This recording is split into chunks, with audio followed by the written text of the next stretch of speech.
একটা মানুষের উপর আপনি যতই রাগ দেখান না কেন, যদি ওই মানুষটা আপনার রাগের কোনো মূল্য না দেয়, তাহলে তার উপর রাগ দেখানোটা বোকামি।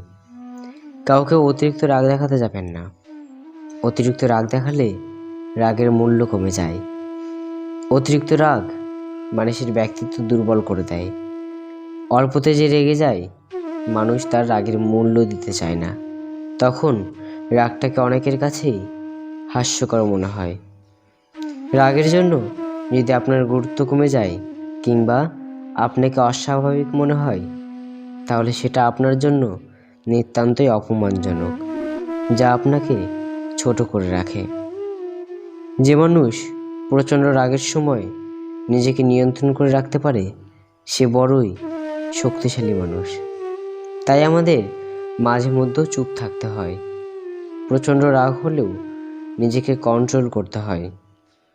যে আপনার রাগের মূল্য দেবে, সে আপনার প্রথমবার আগেই মূল্য দেবে। তার কাছে বারবার রাগ দেখাতে হবে না, বরং মানুষটার কাছে আপনার কথার গুরুত্ব থাকবে। অনেক সময় যেটা রাগ দেখিয়ে হয় না, সেটা চুপ থাকাতেই হয়ে যায়।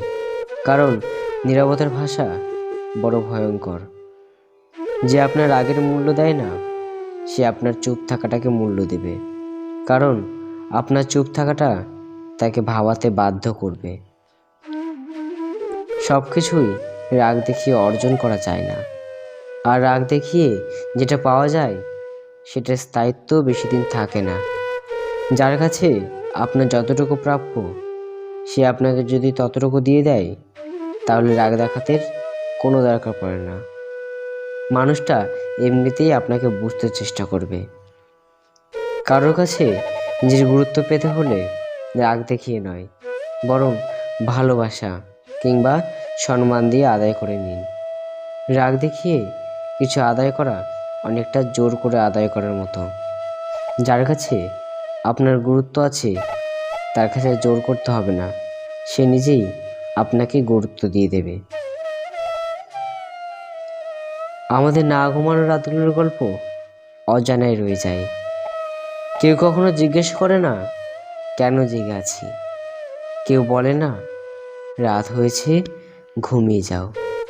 কেউ মায়ামাখা কণ্ঠে অভিমানী সুরে বলবে না, তুমি না ঘুমালে আমিও ঘুমাবো না, ঘুমের সাথে আমার আড়ি। আমাদের একাকিত্বের গল্পটা শুধুমাত্র আমরাই জানি। কেউ পাশে এসে কাঁধে একটা হাত রেখে কখনো বলবে না, কি হয়েছে তোর, তোকে এমনটা লাগছে কেন। কেউ কখনো বুকে টেনে জড়িয়ে নিয়ে বলবে না, সব ঠিক হয়ে যাবে, এত দুশ্চিন্তার কিছুই নেই। এই সামান্য মমতাটুকু কেউই আমাদের জন্য কখনো করে না। অন্যদিকে আমাদের সফলতার গল্পটা কিন্তু সবাই জানে। দল বেঁধে সবাই কাঁধে হাত রেখে বাহবা দেয়, বুকে টেনে জড়িয়ে নেয়, হাসি হাসি মুখে কথা বলে। ভালোবাসা কেমন জানি ফুটন্ত জলের মতো উতলে ওঠে তখন। তারপরও এসব হাসির আড়ালে লুকানো কান্নাটুকু সবার অজানায় রয়ে যায়। তারপর এসব উতলে ওঠা ভালোবাসার আড়ালে অবহেলাটুকু রয়ে যায় আধারে, সবার অগোচরে। আমরা কেবল মানুষ হওয়ার অভিনয় করি, সারাটা জন্ম মানুষ হওয়ার অভিনয় করি।